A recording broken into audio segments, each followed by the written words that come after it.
کی محبت ہوگی نا، انسان گناہ بھی کرتا ہے، غیر اخلاقی حرکتیں بھی کرتا ہے. 2-4 دن پہلے ایک صاحب نے مجھے کہا کہ میرا بیٹا وراثت مانگ رہا ہے. میں نے کہا کس بات کی، آپ تو زندہ ہیں، آپ کا ہے سب کچھ. کہہ رہے نہیں بیٹا بھی بیوی بھی پیچھے پڑے ہوئے ہیں، ہمیں ہمارا حصہ دو. آپ کو پتہ ہے میں الٹے مشورے دینے میں ماہر آدمی ہوں. مجھ سے مشورہ لینے سے پہلے سوچا کرو، حقیقت بتا رہا ہوں میں. کسی کی بیوی بھاگ گئی، واپس لانے کا کبھی بھی میں نے مشورہ نہیں دیا اس کو. لوگ کہتے ہیں یوں کرو شاید واپس آ جائے، یوں کرو. میں کہتا ہوں اتنا ٹائم نہیں ہے، دنیا بہت تھوڑی ہے، اتنا ٹائم نہیں کہ اس کو منانے میں ٹائم ویسٹ کرو بھائی. ہاں آپ کی غلطی ہے پھر مناؤ، معذرت بھی کرو. آپ کی غلطی نہیں ہے، آپ پورے حقوق ادا کر رہے تھے، بھاگ گئی، مٹی پاؤ. اتنا ٹائم نہیں ہے منا کے تھوڑی ہے یار، زندگی بہت تھوڑی ہے، تجربوں کی بھیٹ تھوڑی چڑھانا ہے اس کو. ایک صاحب کہنے لگے 3 بچے ہیں، بھاگ گئی، بچے بھی لے گئی. میں نے کہا 6 بچے اگلی سے پیدا کر لو، اس کے علاوہ آپ کے پاس کوئی آپشن نہیں ہے. کسی کا باپ بھی ان بچوں کو واپس نہیں لا سکتا، کوئی قانون ہے ہی نہیں ایسا. عدالتوں میں کیس لڑتے لڑتے گنجے ہو جاؤ گے، کخ بھی نہیں ملے گا، اور الٹا سارا خرچہ عدالت آپ کے اوپر ڈال دے گی اور چوڑے میں آ جاؤ گے. کہہ رہے بچوں کو کیسے بھولوں. میں نے کہا جو چیز اختیار میں نہیں ہے، دیکھو ابا مر جاتے ہیں کتنا روتا ہے. میں جب بھی والدین کا میرے تذکرہ آتا ہے مجھے رونا آتا ہے، لیکن کیا میں زندہ کر سکتا ہوں ان کو؟ بھائی ایک حقیقت ہے. اب کیا ہے، صبر کے علاوہ آپ کے پاس کوئی آپشن نہیں ہے. بچہ مر جاتا ہے تو تھوڑے دن رو کے صبر کرنا ہے نا. تو جو چیز اختیار میں نہیں ہے اس پہ رونا فضول حرکت ہے، ٹائم ویسٹنگ ہے. سب کچھ آپ کی مرضی کا دنیا میں نہیں ہوگا. بیوی بھاگے، بہت سے لوگوں کی بیویاں بھاگیں گی بھی، بچے بھی لے کے شارٹ ہو جائیں گی. صبر، اس کے علاوہ آپ کے پاس کوئی آپشن، یا تو آپ محلے کے دادا ہو، محلے کے دادا ہو تو ایک الگ بات ہے، یا دادا بن جاؤ، اگلے الیکشن میں آپ کھڑے ہو جاؤ، وزیر اعظم بنو، بولے لے آ بچے، پھر آئیں گے ٹھیک ہے نا. پولیس میں چلے جاؤ آپ. جب آپ کے پاس اختیار ہی نہیں ہے، آپ کے پاس پولیس ہے تو ان کے پاس بھی ہے. تو آتے ہیں لوگ روتے ہوئے بیچارے، میں ان پہ ترس کھاتا ہوں، اللہ ان کے صبر دے. لیکن ان سے کہتا ہوں بھائی چھوڑو، اب ٹائم ویسٹ نہ کرو یار. اور ویسے بھی جو، اور خاص طور پر جو غربت کی وجہ سے بھاگی ہے نا، وہ تو اس قابل نہیں ہے کہ اس کو لایا جائے. بیوی میں اور طوائف میں فرق یہ ہوتا ہے کہ طوائفہ پہ پیسے خرچ کرو تو خوش رہتی ہے، بیوی پیسے خرچ کرو تو بھی خوش، اور اگر آپ غریب ہو گئے تو بھی غم میں آپ کا ساتھ. اس کو شریک حیات اس لیے تو کہتے ہیں، زندگی کی ساتھی ہے، خوشی غم میں آپ کا ساتھ دے گی.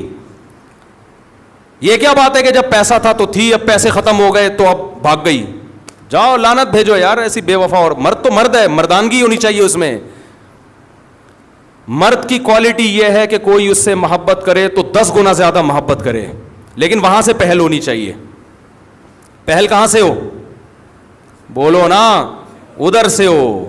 ادھر سے پہل نہیں ہے، جاؤ، ہم آدمی ہیں، ہم تمہارے محتاج تھوڑی ہیں. اللہ تعالیٰ کا جو اصول ہے نا کہ اللہ کہتے ہیں پہلے تم محبت کرو پھر میں محبت کروں گا. تم ایک بالش آؤ گے تو میں چل کر آؤں گا، تم چل کر آؤ گے تو میں دوڑ کر آؤں گا. آنا پہل تم نے کرنی ہے، میں نہیں گھسیٹ کے لاؤں گا تمہیں، کیونکہ وہ غیرت والا ہے. کیا کہ تم میرے محتاج ہو، میں تھوڑی ہوں. تو ہم الٹے مشورے دینے میں ماہر ہیں.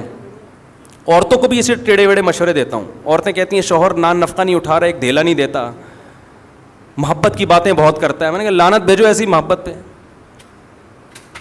بھئی کیا کرنا ہے ایسی محبت کا؟ ایک خاتون نے کہا میرا شوہر میرے ساتھ بہت سینسیئر ہے. میں نے کہا شاید روزانہ پیزے کھلاتا ہوگا. کہ نہیں، خرچہ ایک پائی نہیں دیتا.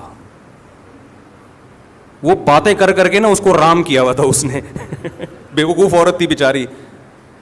ہم سے رابطہ ہو گیا. میں نے کہا ایک نمبر کا بے شرم، یا تو ہو ہی نہیں، وسائل نہیں ہے، بے روزگار ہو گیا، جب پیسے ہیں کیوں نہیں دے رہا.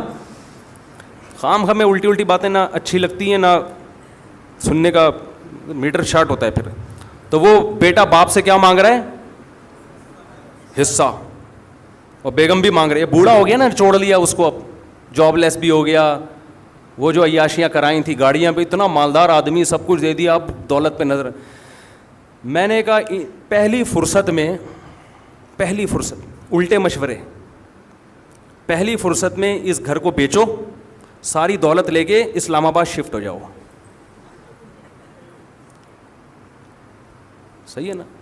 ساری دولت لے کے کہہ رہے ہیں یار وہ بیٹا وہ. میں نے کہا ایسے نالائق بیٹے کا کیا کرنا ہے یار، جو بڑھاپے میں باپ کو خوشی دینے کے بجائے. بیٹا تو وہ ہوتا ہے جو کہے ابا یہ بھی آپ کا اور میں جو کماؤں گا وہ بھی آپ کا. ہم نے ایسے نیک اولادیں بھی دیکھی ہیں, جب جاب لگی ہے تو ابا کے ہاتھ میں لا کے تنخواہ پکڑا دی ہے کہ ابا یہ آپ کی وجہ سے, آپ نے پڑھایا, آپ نے ہم پہ خرچ کیا, یہ چھت آپ نے دی, میری ماں کو تحفظ آپ نے دیا جس کی وجہ سے اس نے عزت سے مجھے پالا ہے, مجھے نہیں چاہیے پیسہ, یہ سب کس کا ہے؟ آپ کا ہے, یہ آپ, ہمارا نہیں ہے. یہ ہمارے شیخ حضرت مفتی رشید احمد صاحب کے والد نے زندگی میں وراثت تقسیم کر دی, اور بہت بڑی وراثت تھی, بہت لینڈ لارڈ تھے, بڑے مالدار تھے, سارے بیٹوں کو پلاٹ دے دیے, جاگیریں دے دی, زندگی میں تقسیم کر دی کہ بھئی میں آرام سے دنیا سے جاؤں گا. 80 سال ان کی عمر تھی, اتفاق سے انہوں نے ایک اور نکاح کر لیا 80 سال کی عمر میں, بولو بھائی, ایک اور نکاح کر لیا. اللہ کی قدرت, اس سے اولاد پیدا ہو گئی, بیٹا ہو گیا اس سے. تو اب ان کو خیال آیا کہ اس بیچارے کا تو کچھ بچا ہی نہیں ہے, تو سب تو میں بانٹ چکا ہوں. تو سب بیٹوں کو بیٹیوں کو بلایا کہ بھئی دیکھو میں دوبارہ سے تقسیم کرنا چاہتا ہوں, جس کو میں نے ہینڈ اوور کیا ہے اپنی خوشی سے مجھے جو واپس کرنا چاہے. حضرت فرماتے ہیں ہم نے کہا اپنے والد سے کہ یہ جو آپ کہہ رہے ہیں نا کہ اپنا مال, جو اپنے پلاٹ واپس کر دو, یہ ہمارے اپنے نہیں ہیں.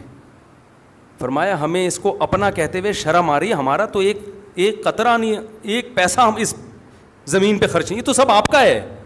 دیکھو شرعی لحاظ سے تو بیٹے مالک بن گئے تھے, لیکن اخلاقیات بھی کوئی چیز ہوتی ہے نا, مالک بنایا تو آپ نے, ہمارا کہاں سے ہو گیا. حضرت فرماتے ہیں یہ تو ہمیں والد صاحب کے منہ سے یہ جملہ بہت برا لگ رہا تھا کہ یہ ہمارا کیوں کہہ رہے ہیں, یہ بولیں لاؤ میرے پلاٹ واپس کرو. جو غیرت مند اولادیں ہوتی ہیں ان کا ایٹیٹیوڈ یہ ہوتا ہے کہ باپ نے جو چیز دے دی اس کو بھی باپ کا مال سمجھ رہے ہیں, اپنا نہیں سمجھ رہے. اور جو بے شرم اولادیں ہوتی ہیں وہ باپ سے ان حصہ مانگ رہی ہوتی ہیں. ایک ڈھیلا تمہارا خرچ نہیں ہوا اس کو خریدنے میں, سارا تمہارے باپ نے دیا, تم کیسے مانگ رہے ہو؟ نبی نے کیا فرمایا؟ انت و مالک لی ابیکا, فرمایا تو اور تیرا مال تیرے باپ کا ہے. زندگی میں اولاد جو کما رہی ہے وہ باپ کو لا کے دے. باپ پھر وہ کہے کہ نہیں بھائی یہ تم کما رہے ہو تو تم خود رکھو اپنے پاس.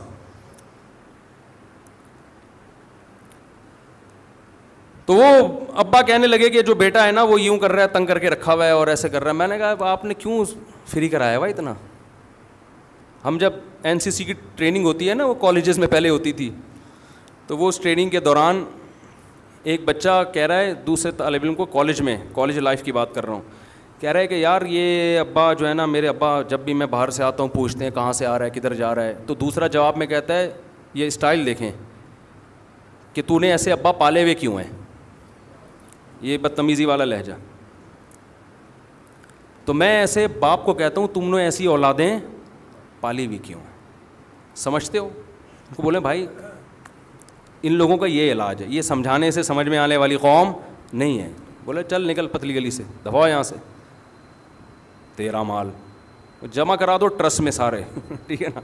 مرنے سے پہلے وصیت تو 1/3 سے زیادہ میں نہیں ہوتی, سارا دے کے چلے جاؤ. ایسے لوگ بھی ہیں جب اولادوں نے تنگ کیا نا, پورا کسی ٹرسٹ کو زندگی میں ہینڈ اوور کر دیا, انہوں نے ان کم بختوں کو نہیں دوں گا.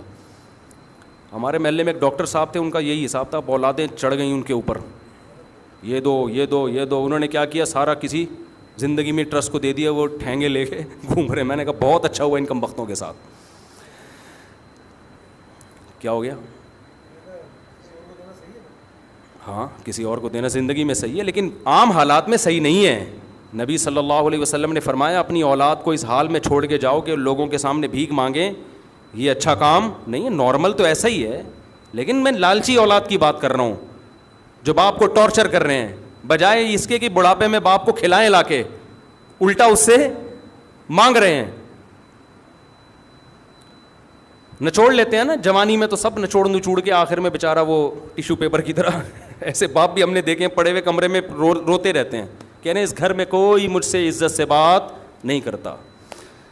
سب عورتیں شرارتی نہیں ہوتی, لیکن جو شرارتی ہوتی ہیں نا وہ جوانی میں نچوڑنے کے بعد بڑھاپے میں اپنے میاں کو طبیعت سے دھوتی ہیں, پھر وہ بیٹوں کو ساتھ ملا کے طبیعت سے دھوتی.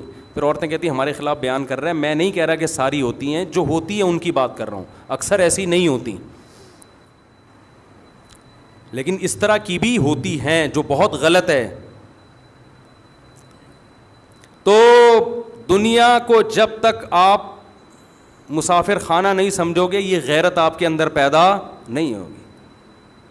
نبی صلی اللہ علیہ وسلم نے ہمیں تسلی دی ہے کہ جو نوالا تمہارے مقدر میں لکھا ہے, الا وان نفسا لن تموت حتی تستکمل رزقا, کیسی عجیب حدیث ہے.